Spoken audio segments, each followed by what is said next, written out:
Proxies. If you're not using them, you're probably only hurting yourself. Simply put, a proxy file is a smaller, less resource-intensive file for your editing software or PC to work with. Let me explain why and how you should be working with proxies. A whole host of problems you'll encounter on Reddit, support forums, or in your worst nightmares will probably stem from lazy or inexperienced editors just dropping raw footage onto timelines rather than taking the time to create proxy files. Files directly from a camera are very rarely going to be the best choice when editing. Cinema cameras such as the Aries and Reds will even create proxy files alongside the raw footage in order to speed the process up. Other times, it will be the ditch job on set to start creating proxy files the moment the footage is copied off the card. The raw files are simply too large and unwieldy for your PC or editing software to work with nicely. Technically, yes, playback may be supported, and you may well be able to run the footage back for short periods of time. However, once you start jumping around a timeline or trying to scrub through the footage, you and your PC are in for a world of hurt. More commercial and corporate gigs have the same problem, but for a different reason.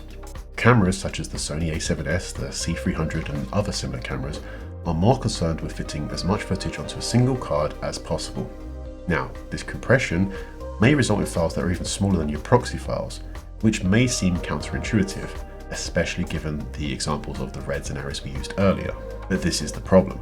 The smaller files are much harder for your CPU and editing software to re-encode on the fly and play back, especially if you then try to scrub through the footage or hop around a timeline. Same problem, different causes. The solution is to create proxy files, stand-ins, that the editing software can work with nicely.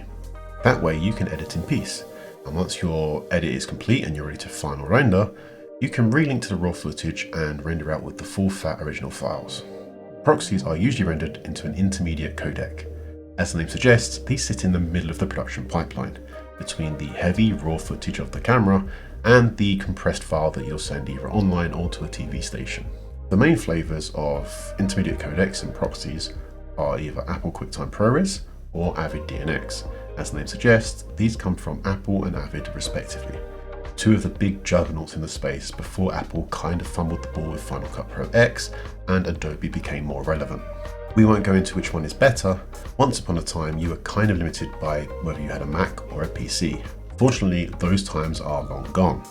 However, by default, I tend to see more people using Apple ProRes to this day. Most NLEs will have options to create proxies built in and allow you to switch back and forth between raw and proxy files at the click of a button or a toggle.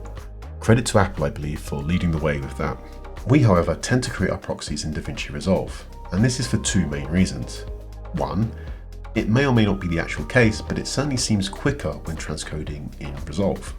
Number two, and the really important one, we color grade in Resolve. So for us, having the raw footage ready to go in Resolve just saves us time. The presets and limited tweaks you can make for proxies in Premiere is also a bit of a pain in the arse. So Resolve wins one more battle for our hearts. But feel free to look into it for your needs if that's where you spend the bulk of your time. But here's our process creating proxies in Resolve anyway. Step 1, import your footage into Resolve. For us, we usually dodge right clicking and hitting create proxies as this requires the project to be set up in a particular way. Instead, open media management, pick a destination and make sure to tick preserve hierarchy. This will keep files in folders / card numbers. Flick over to video settings and select your proxy codec of choice, ProRes proxy for example. Hit start and wait. Boom. You now have proxies that Premiere can work with happily. Resolve also has the ability to create and manage proxies in-app. And by setting the project up and choosing a folder, you can even pull these into another app, such as Premiere. We're just showing you our method, which allows us to work in Premiere with proxies, export an XML, and then import it into Resolve and relink to the RAWs effortlessly. So, a few tips when creating and working with proxies. Firstly, keep file names consistent. Create a folder specifically for the proxies, and if you preserve the hierarchy, it will keep the cards as well. But keep the file names the same. This will make moving from software and relinking footage a lot easier. We try to keep proxy resolution the same as source, at least up until about 4K. This results in better looking pan and scan, and fewer headaches when relinking back to the raw footage. However, if your PC struggles or storage space is an issue, then lower the resolution, but keep the aspect ratio the same.